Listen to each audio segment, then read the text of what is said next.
5 अणुव्रत और 3 व्रतों के अतिचारों को आपने 2 दिन में सुना जाना है कि किस प्रकार से 5 ऐसे क्रियाएं हैं कि जिनसे व्रतों में दोष लगते हैं। आज 4 शिक्षा व्रत के 5-5 अतिचारों के बारे में जानेंगे, अर्थात 20 अतिचार अभी जो शेष बचे हैं उनके बारे में जानकर और इस अध्याय का समापन करके कल से हम 5वीं ढाल में आ जाएंगे। तो शिक्षा व्रत 4 होते हैं। सामायिक शिक्षा व्रत, प्रोषधोपवास शिक्षा व्रत, भोगोपभोग परिमाण शिक्षा व्रत और अतिथि संविभाग शिक्षा व्रत। पहला शिक्षा व्रत है सामायिक, माने कि जो इन 12 व्रतों को धारण करते हैं, अर्थात 2 प्रतिमा के व्रत गुरु से लेकर उनका परिपालन करते हैं, उन्हें 2 समय की सामायिक भी करनी होती है, प्रातःकाल और सायंकाल। जो कोई भी व्रत नहीं लेते हैं, केवल अणुव्रती या मूल गुण के अष्टमूल गुण के धारक होते हैं, वे भी एक समय सामायिक करते हैं और करना चाहिए, क्योंकि 24 घंटे मानव उलझनों में फंसा रहता है। कुछ क्षण के लिए शांति की अनुभूति करने के लिए एकांत स्थान में बैठकर और पाठ पढ़ना सामायिक का विधिवत शास्त्रीय रीति से और मन के अंदर सारे संकल्प विकल्पों को छोड़कर समता परिणति को धारण करना, ये प्रत्येक गृहस्थ का भी और श्रावक श्राविका का कर्तव्य होता है। तो जो 4 शिक्षा व्रत हैं उनमें पहला शिक्षा व्रत है सामायिक। सामायिक शिक्षा व्रत का पालन होता है, उसमें 5 प्रकार से दोष लगते हैं। उन दोषों को इसलिए बता रहे हैं कि जब हम दोषों को जानेंगे तो उनका त्याग करेंगे, दोष उत्पन्न नहीं होने पाए ऐसा उपक्रम करेंगे। तो 5 अतिचार ऐसे हैं: मनोयोग दुष्प्रणिधान, वचन योग दुष्प्रणिधान, काय योग दुष्प्रणिधान, अनादर और स्मृत्यनुपस्थापन। अर्थात सामायिक करने में जो पहला है कि मन की अन्यथा प्रवृत्ति करना।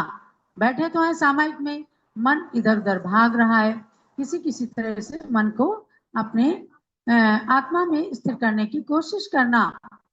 तो मन को कि अन्यथा प्रवृत्ति माने मिथ्या प्रवृत्ति कई कई बार हो जाती है, मन नहीं लगता, तो वह मनोयोग दुष्प्रणिधान कहा जाता है। ऐसे ही वचन योग दुष्प्रणिधान है कि वचन की अन्यथा प्रवृत्ति करना वचन योग दुष्प्रणिधान है। अर्थात जहां वचनों से भी मीठे वचन बोलकर समता का उपदेश देना चाहिए, वहीं वचन की कोई प्रवृत्ति यद्वा तद्वा होने लगती है, दूसरे के लिए अहितकारी, अपनी आत्मा के लिए अहितकारी, तो ऐसे वचनों को कहा वचन योग दुष्प्रणिधान। ये सामायिक शिक्षा व्रत में दोष उत्पन्न कराता है। तीसरा काय योग दुष्प्रणिधान है, अर्थात शरीर की अन्यथा प्रवृत्ति करना काय योग दुष्प्रणिधान है। जो कहा गया कि मन वचन काय को स्थिर करके बैठकर सामायिक करना या मंदिर में जाके सामायिक करना, उसमें भी शरीर की अन्यथा इधर इशारा कर रहे हैं उधर कर रहे हैं, मन नहीं लग रहा, तो ये काय योग दुष्प्रणिधान है। ऐसे ही चौथा है अनादर, उत्साह रहित कि भाई अब करना तो पड़ेगा, क्या करें, तो उत्साह रहित होकर के एकदम बेमन से सामायिक करना, ये सामायिक का अनादर है। और 5वां है स्मृत्यनुपस्थान, अर्थात एकाग्रता नहीं है तो एकाग्रता के अभाव में सामायिक पाठ आदि का भूल जाना। कई बार मन इधर उधर अस्त व्यस्त होता है तो जो पढ़ना होता भूल जाते हैं, ये भी अतिचार। अतिचार माने दोष, इसे व्रत भंग नहीं हुआ, दोष लग गया। तो इन 5 दोषों को इसलिए बताया कि हम सामायिक करें तो कोशिश करें कि अपने मन वचन काय को अच्छी तरह से अनुशासित करके कुछ देर के लिए आत्म शांति का पाठ पढ़ें। ये हो गए 5 अतिचार माने 5 दोष सामायिक शिक्षा व्रत थे। अब दूसरा शिक्षा व्रत आता है प्रोषधोपवास शिक्षा व्रत। प्रोषधोपवास का हमने बताया था आपको कि प्रोषधोपवास का असली मतलब क्या है। अष्टमी चतुर्दशी जो महीने में 2 पर्व आते हैं उनके पहले दिन और अगले दिन यानी सप्तमी और नवमी, या तेरस और अमावस, या तेरस और पूर्णिमा, ऐसे 3 दिन तक लगातार एकासन करना, या एक दिन बीच में अष्टमी या चतुर्दशी को उपवास करना। सबसे कम से कम ये है कि महीने में जो 2 अष्टमी 2 चतुर्दशी आई तो कम से कम बिल्कुल पक्का शुद्ध भोजन के साथ एकासन करना, ये प्रोषधोपवास है जिसने व्रत ले लिया है, यानी कि 12 व्रतों का पालन करने वाले में। अब उसमें 5 दोष लगते हैं। कौन से? अप्रत्यवेक्षिता प्रमार्जितोत्सर्ग, अप्रत्यवेक्षिता प्रमार्जिता दान, अप्रत्यवेक्षिता प्रमार्जित संस्तरोपक्रमण, अनादर, स्मृत्यनुपस्थान। ये 5 अतिचार किसके? प्रोषधोपवास के। तो समझिए आप कि बिना देखी बिना सोधी हुई जमीन पर मल मूत्रादि का क्षेपण करना अप्रत्यवेक्षित माने बिना देखे, प्रत्यवेक्षित माने देख करके, और अप्रत्यवेक्षित अप्रमार्जित पहले तो देखा नहीं फिर उसको सोधा नहीं, माने वहां अपने रुमाल से, ये तो श्रावकों की बात है, क्योंकि उसको प्रमार्जित करके वहां शुद्ध करके भूमि को और वहां मलमूत्र आदि का विसर्जन करना, बिना देखे बिना सोधे हुए पूजन आदि के उपकरण उठाना, अप्रत्यवेक्षिता प्रमार्जिता दान, आदान, आदान माने ग्रहण करना, पूजन के बर्तन है, स्वाध्याय की पुस्तकें हैं, इन सब चीजों को प्रोषधोपवास के दिन बिना देखे सोधे ऐसे ले लिया। कोई भी जीव मर सकता है, गंदे हैं, धूल लगी है, तो ये कुल मिलाकर हमारा उपयोग जो है अनादर का है, माने उत्साह नहीं है या सावधानी नहीं है कि हम देख सोच करके चीज को ग्रहण करें, देख सोच करके उठाएं धरें चीज, तो ये अप्रत्यवेक्षिता प्रमार्जिता दान नाम का अतिचार है। तीसरा अतिचार है बिना देखे बिना सोधे हुए वस्त्र चटाई आदि को बिछाना, अप्रत्यवेक्षिता प्रमार्जित संस्तरोपक्रमण है। यानी कि अपने जो ओढ़ने बिछाने के वस्त्र वगैरह हैं, चटाई वस्त्र बिस्तर, तो बिना देखे, अब कई बार छिपकली बिच्छू चीटी चीटे ततैये ये उसके अंदर होते हैं, तो उनसे हानि होने का भी डर रहता है और कोई जीव मरने के भी दोष लगता है, हिंसा का दोष भी। इसलिए अप्रत्यवेक्षिता संस्तरोपक्रमण, संस्तर माने बिस्तर वगैरह, बिना देखे बिना सोधे और जाके लेट गए। आजकल जो लगे हुए बेड रहते हैं कभी कोई करता ही नहीं जल्दी, लेकिन उनको भी कम से कम रोजाना चादर को उठा करके झाड़ करके और उसको फिर से बिछाना चाहिए। अगर रोज आप प्रतिदिन बदल नहीं सकते तो इतना तो जरूर करना चाहिए। जो व्रतों का पालन करना चाहते हैं, ये व्रती की बात है। आवृत्ति भी यदि सावधानी पूर्वक अपने कर्तव्यों का पालन करते हैं तो उनको दोष कम से कम लगते हैं और पाप निर्जीर्ण होते हैं और पुण्य ज्यादा लगता है। और व्रतियों के लिए तो ये आवश्यक होता ही है कि जो 5 दोष लग रहे हैं उनका निवारण कीजिए, उनको छोड़िए, गुणों को ग्रहण कीजिए। और चौथा दोष है भूख से व्याकुल होकर आवश्यक धर्म कार्यों को उत्साह रहित होकर करना अनादर है। प्रोषधोपवास है, भूख से एकदम व्याकुल हो गए, बड़ी तेज भूख लगी है तो कोई भी धर्म कार्य नहीं किया, जाके एकदम भोजन में जुट गए, है ना, कहते ना भोजन करने में एकदम टूट पड़े, तो ऐसा ये भी दोष है। कभी हो जाता होगा, जब संभावित रहते हैं तभी दोषों को कहा जाता है, तो ऐसे दोष को भी टालना। और 5वां है कि करने योग्य आवश्यक कार्यों को भूल जाना स्मृत्यनुपस्थान है। माने कि अपने को प्रोषधोपवास करने में जो जो चीजें आवश्यक थी कि भाई हम इतनी वस्तु लेंगे, या हम भोजन के बर्तन आदि को साफ करेंगे, या हम खाने में ये विवेक रखेंगे, तो उन चीजों को भूल गए। और जैसे रोज सप्तमी को चल रहा था तेरस को चल रहा था वैसे के वैसे करने लग गए। अब बहुत सारे लोग क्या करते हैं कि अष्टमी चतुर्दशी को हरि का त्याग कर देते हैं। ऐसा हमारे दिगंबर जैन शास्त्रों में कहीं भी नहीं लिखा। देखो, जो 6 रस होते हैं, 6 रस में कहीं हरि का नाम नहीं है। तो हरि त्याग करना ये अपने श्वेतांबर परंपरा से आ गया और दिगंबर परंपरा में घुल मिल गया। तो आज लोग घी नमक शक्कर त्याग करना तो भूल गए, हरि त्याग कर देते हैं। और हरि त्याग कर देते हैं, फिर क्या करते हैं, चना खाते हैं, पापड़ खाते हैं, बड़ी मंगोड़ी खाते हैं, जिनमें और ज्यादा दोष होता है, उनमें 10 जीवों का घात होता है। इसलिए हरि में कोई बात नहीं। अगर हरि खाने में दोष है तो आपको सप्तमी को भी दोष लगेगा और तेरस को भी दोष लगेगा। इसलिए हमारे आचार्यों ने, जो आचार्य शांति सागर महाराज जी, आचार्य महावीर कीर्ति महाराज जी आदि की परंपरा में जो चलाया, जो हमें ज्ञानमती माती बताती हैं कि 6 रस का त्याग करना वो तो तप में है, बहिरंग तप में, लेकिन हरि त्याग करना किसी भी तप में नहीं है। तो उसकी लोग दलील दे देते हैं कि दोष होता है। अगर दोष होता है तो आप साधुओं को क्यों खिलाते हैं, दोष होता है तो आप सप्तमी को क्यों खाते हैं। जिह्वा की लंपटता को रोकने के लिए आप नमक त्याग करें, आप शक्कर का त्याग करें, घी का त्याग करें, तो इन चीजों से अपने इंद्रिय का निग्रह होगा।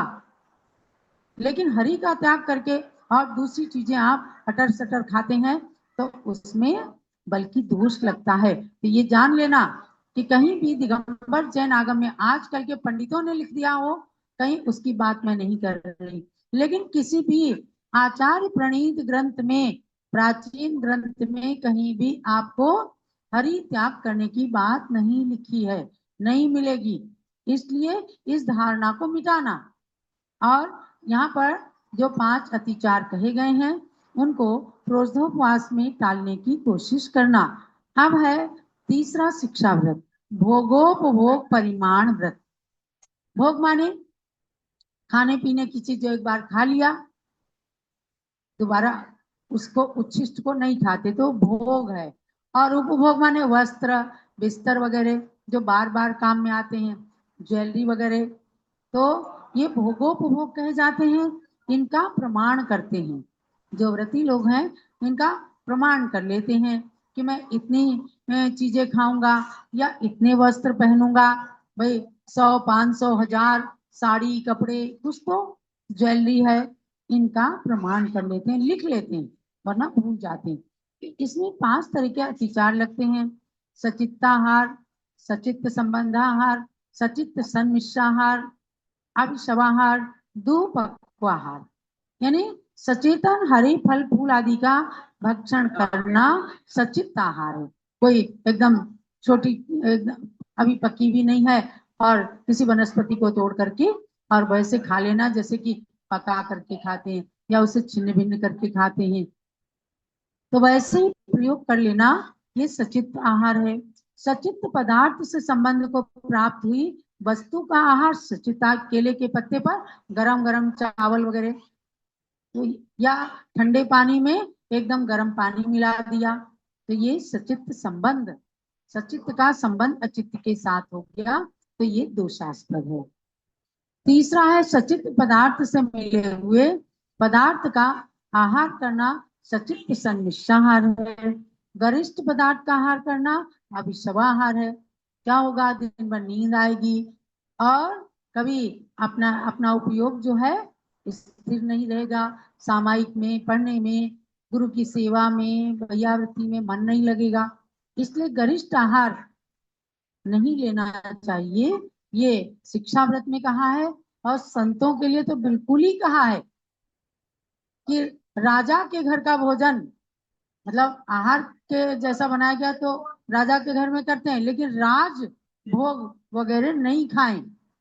उससे क्या है कि उनकी इंद्रियां उत्तेजित हो जाएंगी।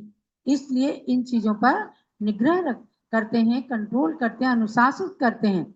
जो अभिशवा आहार, गरिष्ठ पदार्थों का आहार ज्यादा नहीं करना। अब श्रावक के लिए तो यही कह सकते हैं कि ज्यादा मत करो, बिल्कुल तो नहीं कह सकते क्या आप खाओ ही मत। क्या कभी पकोड़े नहीं बनेंगे, क्या कभी गुलाब जामुन नहीं बनेंगे, जलेबी नहीं बनेगी, राजभोग नहीं बनेगा, तो बनेगा लेकिन उसको थोड़ी थोड़ी मात्रा में खाना। अब अगर उसी उसी को खा लेंगे तो क्या होगा, कोई ना कोई बीमारी आ जाएगी। तो बीमारी के साथ धर्म का भी परिपालन करने के लिए नियम बनाए जाते हैं, और उन नियमों का जब पालन नहीं होता तो दोष बन जाते हैं, और उन दोषों को त्याग करने के लिए आचार्यगण कहते हैं कि ये अतिचार है, इससे आप बचें। और उसके बाद कहा पांचवा अतिचार, कम पके या अधिक पके हुए आहार पदार्थ का आहार करना। दुपक्वा आहार है, कभी क्या आप देखते होंगे ना, चावल कच्चा कच्चा रह गया, दाल कच्ची रह गया, हो सकता है जिसका मादा कमजोर है, लीवर कमजोर है, जा करके उसको कुछ ना कुछ वो बीमारी पैदा कर सकता है। इसलिए जो कुशल गृहिणी है, पकाने वाले हैं, तो वो अच्छे से अच्छा भोजन पका करके संतों को देते हैं, घर वालों को सबको खिलाते हैं, स्वयं में खाते हैं। अब देखो रक्षाबंधन की कथा में आप पढ़ते सुनते होंगे कि जब 700 मुनियों का उपसर्ग दूर हुआ, विष्णु कुमार मुनि ने उपसर्ग दूर किया, उनके कंठ जल गए। उस समय उनको पूरी पकौड़ी मटरी नहीं दी गई, सबने विवेक का परिचय दिया कि सिवैयों का आहार बनाया। सिवई जो है सबसे ज्यादा कोमल मानी गई, और श्रावक श्राविकाओं ने बड़ा विवेक का परिचय दिया कि आज हमारे संतों के कंठ एकदम रुंध गए हैं, जल गए हैं, तो उनको ऐसा आहार चाहिए चिकना चिकना, सरलता से पहुंच जाए, सेक भी पहुंच जाए और उनके पेट में भी चला जाए। तो ये है विवेक। श्रावकों का विवेक गुण एक बहुत बड़ा गुण होता है। तो ऐसे कहा गया कि दुपक्व आहार मतलब न कच्चा है न बहुत ज्यादा पक गया है, ऐसे आहार को खाना और देना। तो ये 5 प्रकार के अतिचार आपको भोगोपभोग परिमाण व्रत भी बताए गए। अब अतिथि संविभाग व्रत के अतिचार जो अंतिम शिक्षा व्रत है और 12 व्रतों का भी अंतिम व्रत है। अतिथि संविभाग माने जो अतिथि आए हैं उनका सम्मान करके उनको भोजन कराना। तो उत्तम अतिथि तो होते हैं मुनि आरिका, उसके बाद क्षुल्लक क्षुल्लिका, उसके बाद ब्रह्मचारी ब्रह्मचारिणी, उसके बाद भी जो अव्रती हैं और अपने सहधर्मी बंधु हैं उनको भी भोजन कराते हैं। ये अतिथि संविभाग। अब उसमें भी 5 प्रकार के दोष लगते हैं। सचित्त निक्षेप, सचित्तापिधान, पर व्यपदेश, मात्सर्य और कालातिक्रम। यानी सचित्त पत्ते आदि में भोजन को रखकर आहार में देना सचित्त निक्षेप है। सचित्त आदि पत्ते आदि से ढके हुए भोजन का दान करना सचित्त विधान है। और दूसरे दाता की वस्तु को दान में दे देना पर व्यपदेश से वो नाराज हो जाएगा। आपने किसी की रखी हुई चीज दे दी, वो ढूंढ रहा है, वो नाराज हो जाए, आपने क्यों दिया, हमने तो किसी और के लिए रखी थी। तो ये दोष है। और अनादर पूर्वक दान देना अथवा दूसरे दातार से ईर्ष्या करके देना मात्सर्य, कि भाई इन्हें तो देना पड़ेगा, आप साधु का को भूखा तो रख नहीं सकते, तो ये अनादर भाव है। चाहे हम सूखा बिल्कुल दाल रोटी खिलाएं, लेकिन अति भक्ति होनी चाहिए, और ऐसी भक्ति से देते हैं तो रूखे सूखे भोजन को देने पर भी उनके घर में रत्नों की वृष्टि हो जाती है, और साधु का खूब सामायिक आदि में मन लगता है। तो अनादर पूर्वक आहार देना या दूसरे दातार से ईर्ष्या करना, ये न देने पाए। तो ऐसा ईर्ष्या करके जो देते हैं तो ये मात्सर्य नाम का अतिथि संविभाग में दोष लग गया। योग्य कार्य का उल्लंघन कर अकाल में मुनियों को आहार देना कालातिक्रम है। मैं अभी तो जा रहा हूं, मैं आ करके आपको 3 बजे आहार दे दूंगा, आज महाराज सुबह मत उठना, दिन में उठ जाना। माने अपने काल के अनुसार तो उनको बता दिया और उनके काल का अतिक्रम कर दिया। तो महाराज आपके उससे थोड़ी चलेंगे, महाराज का जो समय है उसके अनुसार चलेंगे। तो ये अतिथि संविभाग व्रत इसलिए होता है कि अतिथियों को भोजन कराने से अपना भोजन शुद्ध हो जाता है, अपने घर का भोजन अक्षय हो जाता है। आप देखो कि जैन समाज का कोई बच्चा कभी भीख मांगते हुए नहीं दिखेगा। क्यों? क्योंकि हर व्यक्ति के घर से एक तो एक मुट्ठी चावल निकलता है, भगवान के मंदिर में जाता है। दूसरा, हर व्यक्ति की भावना रहती मेरे घर में साधु का आहार हो जाए। अगर किसी प्रतिकूलता से वो आहार नहीं भी दे सका तो किसी न किसी चौके में जाके कोई फल दे आते हैं, कोई करते हैं कि हमारी अनुमोदना लग जाए। तो ये वैसे ही है जैसे खून से लिप्त वस्त्र को पानी से धोकर साफ करते हैं। तो ऐसे कहा कि अतिथि नाम प्रति पूजा रुधिर मलम धावते वारी। अतिथियों की जो पूजा है, उनको आहार दिया गया है, वह इसी प्रकार से है जैसे खून से लिपटे हुए वस्त्र को जल से धोना। तो खून से लिपटा मतलब पंच सूना करके, घर के अंदर जो आरंभ परिग्रह करके और खाना बनाया गया है, अगर उसमें से अतिथि को भोजन करा दिया, शुद्ध बना लिया गया, तो समझो वो पाप सारे नष्ट, वो भोजन शुद्ध बन गया। उसको लोग प्रसादी कह करके ग्रहण करते हैं। आप भी प्रसाद देते हो ना, जितने लोग खड़े होते हैं सोचते हैं सबको प्रसाद दे दें, और अपने खाने वाली चीज को तो नहीं प्रसाद कहते, लो मेरा प्रसाद ले लो। संतों के आहार से बचे हुए अन्न को कहते प्रसाद, क्योंकि वो बहुत पवित्र हो जाता है।